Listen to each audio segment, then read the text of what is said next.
Oh, ito. Ano ba naman tong bangayan ni Attorney Jess Falses at saka ni dating COMELEC Commissioner Ruey Nagwason? Parang nagkakapersonalan na tong dalawa na to eh. Ha? Parang nagkakapersonalan na. Hmm? Ang alam ko, may post kasi may post si Jess Falses.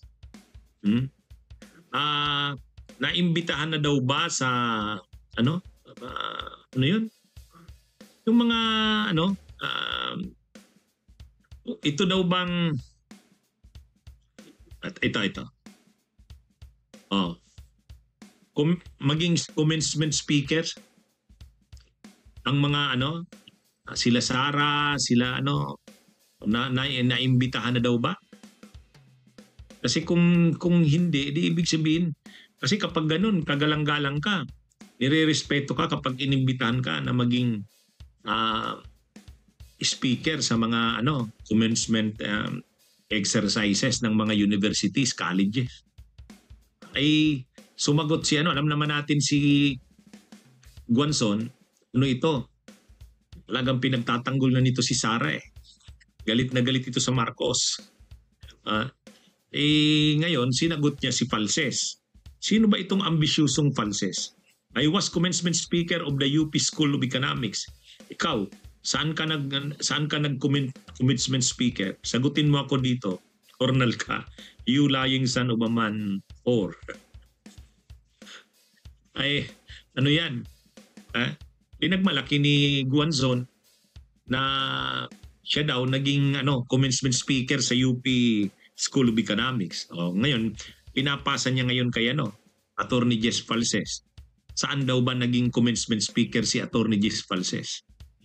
May sagot na dito si Attorney Jess Falses eh, hindi ko lang pero ang laman nun ganito. Hindi naman sinabi ni Jess Falses na naging speaker na siya sa commencement exercises. Sa halip, iniba niya yung issue. Dinala niya yung issue sa kay Guanzon, yung tungkol sa Duterte, ay yung P3PWD. Ay di ba nung 2022 elections, nanalo yung P3PWD party list. Yung party list ni Guanzon. Pero hindi nakaupo si Guanzon. Kasi talagang hindi siya tinantanan ni Topacio at saka ni Cardema. Ang issue doon, yung kanyang pagiging nominee. Kasi nung nag-apply, siyempre October 2021 yung pag-submit ng mga nominees ng mga party lists. Ngayon, nung October 2021 na filing, hindi siyempre kasama ang pangalan ni Ruey Nagwason kasi nung time na yan, COMELEC commissioner pa siya eh. Natapos yung term niya sa COMELEC bilang commissioner, yung 7 years na February 2022. So pagkatapos lang niya ng niya sa COMELEC, nangampanya na siya sa P3PWD. Sa katunayan, nung elections ng 2022, lagi siyang nagsasalita sa mga rallies ni BP Leni kasi Leni siya sa president eh. Habang pinopromote niya rin yung P3PWD. Ay binutuhan ng mga kakampings yung P3PWD, nanalo yun. Yung Bunyog nga, hindi nanalo. Yung P3PWD, nanalo yun. Kasi binigyan ng privilege si Guanzon magsalita sa mga rallies ng kakampings. Kasama, gayon din yung agree. Yan yung dalawang mga party list na medyo napaboran ng kakampings noon eh. Talagang yun. Kaya nanalo yung dalawa na yun.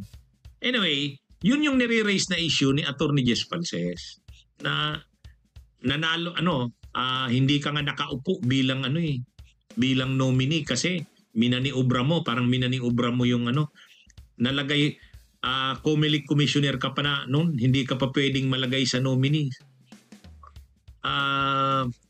Yun, inungkat ni Falses yun. Kumbaga hindi yung issue ng pagiging commencement speaker sa mga mga graduations ang dinalang issue ni Falses, kundi yung issue kay Guanzon na hindi siya nakaupo bilang congresswoman ng party list.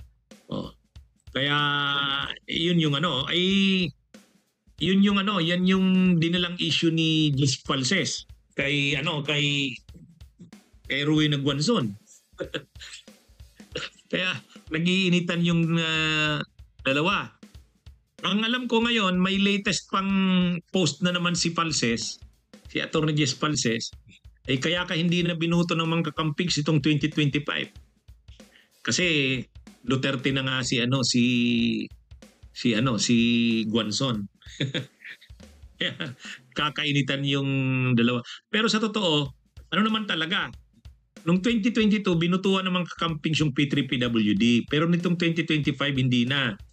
Kasi si Guanzon, do sinasabi ni Guanzon, hindi siya DDS.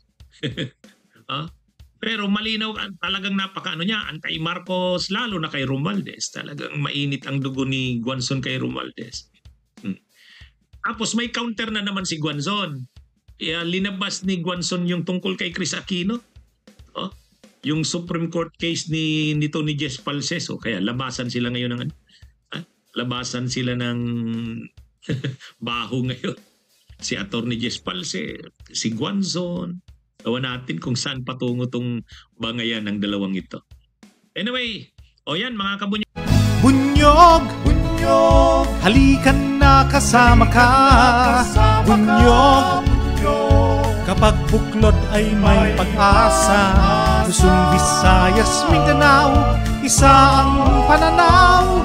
Sa bagong Pilipinas ang bunyog isisigaw.